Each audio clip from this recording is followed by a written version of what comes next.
So, andito tayo ngayon sa Shaw Boulevard to check this new foreclosed condo unit dito sa may Soho Central Private Residences. So, let's go and check natin siya.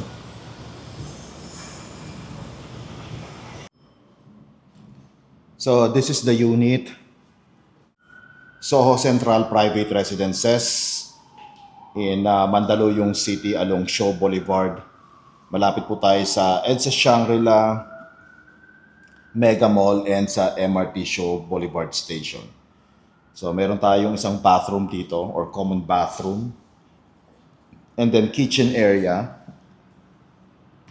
And then ito yung pinaka-living and dining area niya. And meron tayong patio or a massive balcony. Tingnan nyo naman, ang ganda ng view. Yan, almost 360 degrees view of Metro Manila. Diba? Kitang-kita yung ano ba yan? That's Laguna de Bay. And then may view ng BGC. That's BGC. Yan, Grand Hyatt. And then dito Mandaluyong, Ortigas, Makati. And then dito Pasig. Ayan.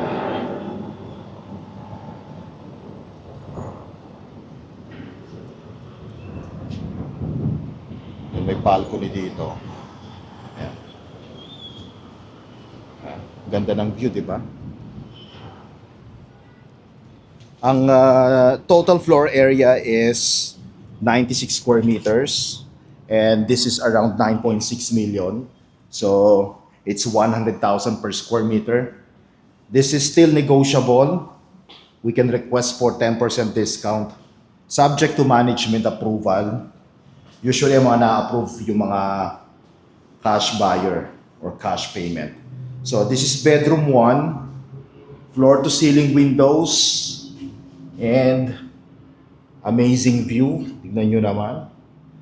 Pasig and Mandaluyong.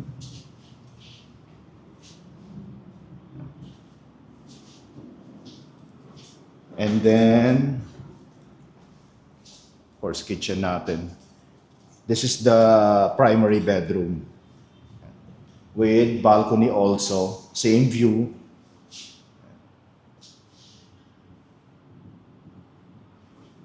And with own bathroom or ensuite bathroom.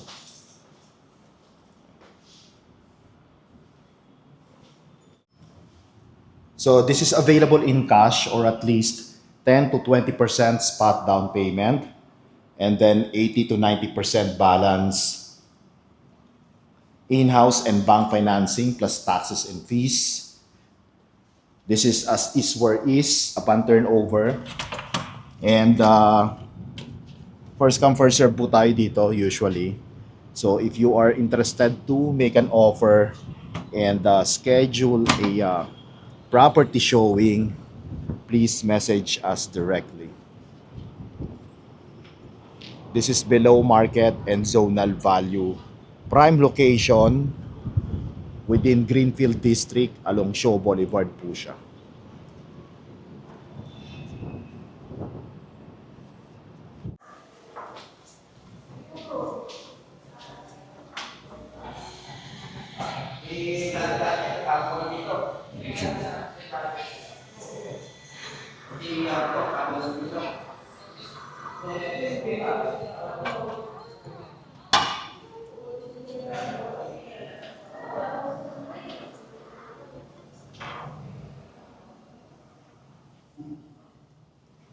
Ito, function area.